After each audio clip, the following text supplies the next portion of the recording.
যারা দীর্ঘদিন জেল খেটেছেন, যারা 21শে জানুয়ারি পার্টির প্রতিষ্ঠা দিবসের সময় ধর্মতলার বুকে যে আক্রমণ নেমে এসেছিল তারপরে 42 দিন জেল খেটেছেন, কেউ তার চেয়ে আরও বেশি সময় জেল খেটেছেন, এবং গত পঞ্চায়েত নির্বাচনের পর সারা রাজ্য জুড়ে যে সন্ত্রাস নেমেছে তার মধ্যে সবচেয়ে সন্ত্রাসপ্রবণ এলাকা ভাঙড়।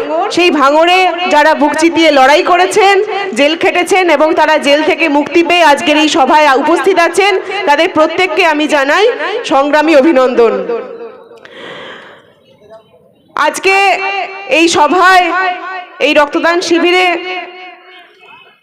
আইএসএফ এর চেয়ারম্যান, আপনাদের বিধানসভার বিধায়ক নওশাদ সিদ্দিকী ভাইজান উপস্থিত, আমাদের আইএসএফ এর কার্যকরী সভাপতি শামসুর স্যার, শামসুর আলী মল্লিক, ওনাদেরকে অভিনন্দন জানিয়ে আপনাদের প্রত্যেকের সম্মতি নিয়ে আমি কয়েকটি কথার আলোচনা করতে চাই। আজকে আপনারা যারা এখানে উপস্থিত আছেন, আপনারা প্রত্যেকেই ভাঙড় বিধানসভার মানুষ। আপনারা এই ভাঙড় বিধানসভার মানুষেরা পশ্চিমবঙ্গের মধ্যে সবচেয়ে এগিয়ে থাকা মানুষ, সবচেয়ে সচেতন মানুষ আমি বলবো, যারা এই সারা পশ্চিমবঙ্গের মধ্যে একমাত্র একজন বিধায়ককে নির্বাচিত করে সেই বিধানসভায় পাঠাতে সক্ষম হয়েছেন, যিনি একমাত্র আজও পর্যন্ত বিধানসভায় প্রত্যেক দিন তৃণমূল এবং বিজেপির উল্টো দিকে দাঁড়িয়ে একমাত্র ন্যায্য কথা বলছেন, তিনি আপনাদেরই বিধানসভার বিধায়ক। আজকে আমরা এই রক্তদান শিবিরে দেখছি সেই বিধায়ক নওশাদ সিদ্দিকী ভাইজান, তিনি একের পর এক যারা জেল খেটেছেন তাদের বরণ করে নিচ্ছেন, তাদের সম্মান দিচ্ছেন, তাদের কেস দেখেছেন, এবং যারা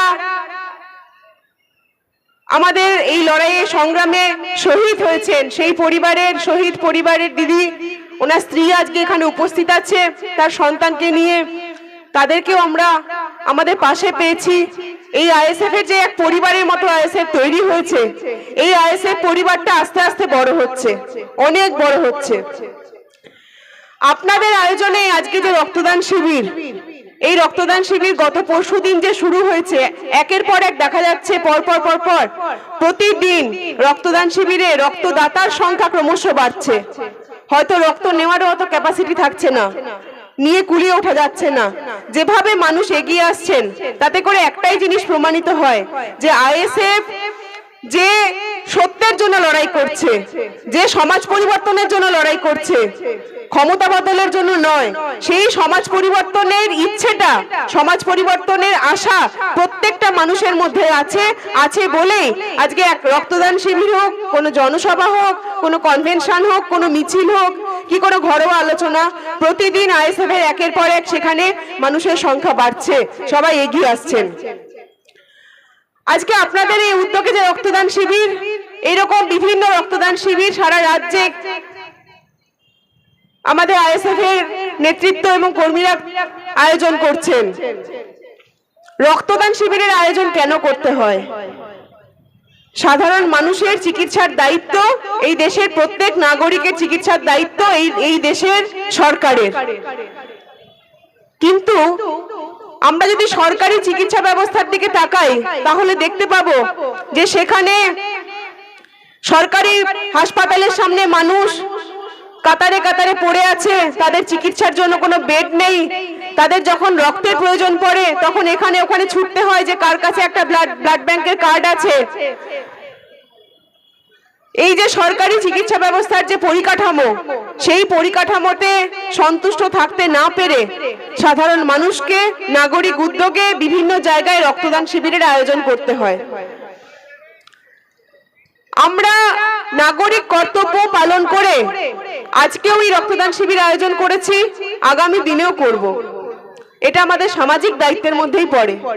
কিন্তু প্রশ্নটা হচ্ছে যে আমরা তো আমাদের সামাজিক এবং নাগরিক দায়িত্ব পালন করছি, কিন্তু সরকার কি তার সাংবিধানিক যে দায়িত্ব, সেই দায়িত্ব কি তারা পালন করছে? আজকে পাবলিকের ট্যাক্সের টাকায়, আমার আপনার প্রত্যেকের ট্যাক্সের টাকায় এই সরকারের যে কোনো পরিষেবা চলে। আমরা স্থানীয় স্তরে যে কোনো ব্লক গেলে দেখা যাচ্ছে যে যদি সামান্য কিছু একটা তার একটু বেশি কিছু হয় তখনই তাকে জেলা হাসপাতালে ট্রান্সফার করে দেওয়া হচ্ছে। এখানে কাছাকাছি কিছু হলেই আরজি করে পাঠিয়ে দেওয়া হচ্ছে। তো উত্তর 24 পরগনার দিকে সামান্য একটু বেশি কিছু হলেই, কাটাছেঁড়া হলে ঠিক আছে, তার চেয়ে একটু বেশি কিছু হলেই বারাসাত, ওদিকে বসিরহাট, বিভিন্ন বড় হাসপাতালে পাঠিয়ে দেওয়া হচ্ছে।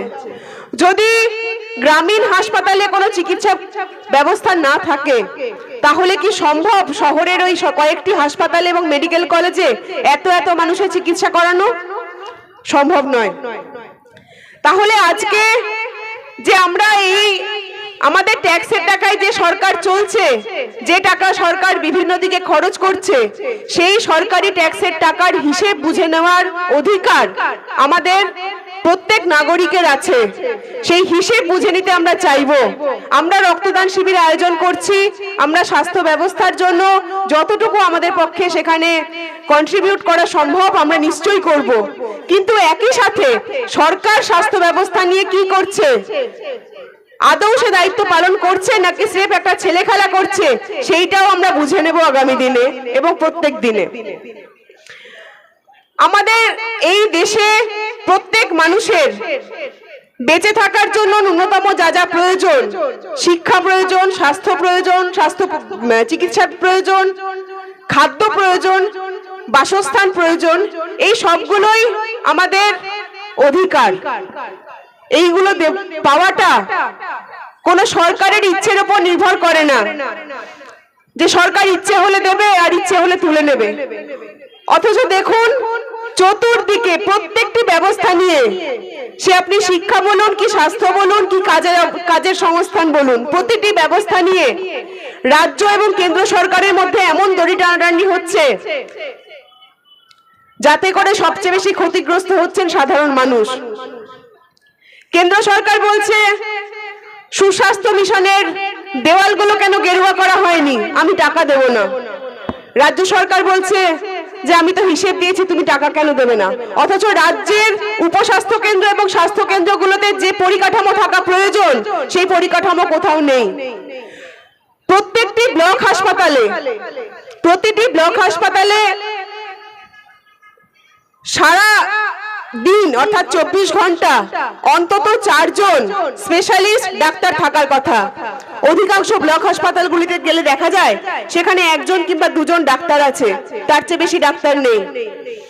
ফলত মানুষ যখন সেখানে চিকিৎসা করাতে যাচ্ছেন, চিকিৎসা পাচ্ছেন না, তাদেরকে চলে যেতে হচ্ছে হয় টাকা খরচা করে নার্সিং হোমে, আর তা না হলে সরকারি হাসপাতালে কলকাতায় এক দরজা থেকে আরেক দরজায় ছুটে ছুটে বেড়াতে হচ্ছে। আর এখন আরেকটা পরিষেবা এসেছে কি নাকি স্বাস্থ্য সাথীর মাধ্যমে সরকার বলছে যে আপনারা তো প্রাইভেট নার্সিং হোমে গেলে চিকিৎসা পাবেন। আচ্ছা বলুন তো স্বাস্থ্য সাথী এই স্কিমটার মানে কি? একজনের কাছে, এই যে প্রত্যেক পরিবারের কাছে মহিলাদের নামে স্বাস্থ্য সাথী কার্ড বানিয়ে দেওয়া হয়েছে, কি পরিষেবা দেওয়া হয় তাতে করে? আজকে আপনি যদি একটা কোনো অপারেশন করাতে গেলে নার্সিং হোমে চিকিৎসা করাতে যান, সেখানে নার্সিং হোম আপনার এই অপারেশনটা করার জন্য যে বিলটা করবে সেই বিল মেটাবে রাজ্য সরকার। এই তো স্বাস্থ্য সাথীর নাম, এই তো স্বাস্থ্য সাথীর ব্যাপার। এখন বলুন তো আমাদের নার্সিং হোমের অভিজ্ঞতা কি বলে? আপনাদের প্রত্যেকের কম বেশি সেই অভিজ্ঞতা আছে যে একটা সরকারি হাসপাতালে গিয়ে যদি একটা চিকিৎসা করতে 1000 টাকা খরচ হতো, তাহলে নার্সিং হোমে সেই একই চিকিৎসা করাতে অন্তত 5000 টাকা খরচ হবে। এর নামই বেসরকারি নার্সিং হোম।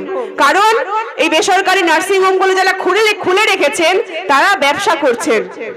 তাদের চিকিৎসা পরিষেবা দেওয়াটা উদ্দেশ্য নয়, তাদের টাকা নিয়ে একটা প্রাইভেট নার্সিং হোমের নামে, স্বাস্থ্যের নামে একটা ব্যবসা চালানো হচ্ছে উদ্দেশ্য। এখন সরকার স্বাস্থ্য সাথী কার্ডের নামে যে টাকা প্রাইভেট নার্সিং হোমের মালিকদেরকে দিচ্ছে, সেই পরিমাণ টাকা যদি সরকারি স্বাস্থ্য ক্ষেত্রে লাগানো হতো, যদি সরকারি হাসপাতালে বরাদ্দ করা হতো, তাহলে সরকারি হাসপাতালগুলো আজকে এই অবস্থা থাকতো কি? নিশ্চয়ই থাকতো না। তাহলে মানুষ যদি সরকারি হাসপাতালে গিয়ে সেই চিকিৎসা পেতেন, তাহলে কি টাকা খরচা করে নার্সিং হোমে যেতে হতো? অটোমেটিক নার্সিং হোমে যাওয়ার রাস্তা বন্ধ হয়ে যেত। স্বাস্থ্য সাথী স্কিমে রাজ্য সরকার, পশ্চিমবঙ্গ সরকার যে বিপুল পরিমাণ টাকা খরচ করছে, সেই টাকা দিয়ে পশ্চিমবঙ্গের স্বাস্থ্য ব্যবস্থার আমূল পরিবর্তন করা যায়। এই যে রক্তদান শিবির, আপনারা যেভাবে রক্তদান শিবির আয়োজন করেছেন, সবাইকে আমি জানাই সংগ্রামী অভিনন্দন। এবং আজকের এই রক্তদান শিবিরে যারা রক্ত দিচ্ছেন, যারা আলোচনায় অংশগ্রহণ করছেন, এই প্রোগ্রামকে সাজিয়ে তুলছেন, তাদের পাশাপাশি এই শিবিরে হাজির হয়েছেন আমাদের আইএসএফ এর সেই সমস্ত কর্মী ভাইয়েরা, দাদারা,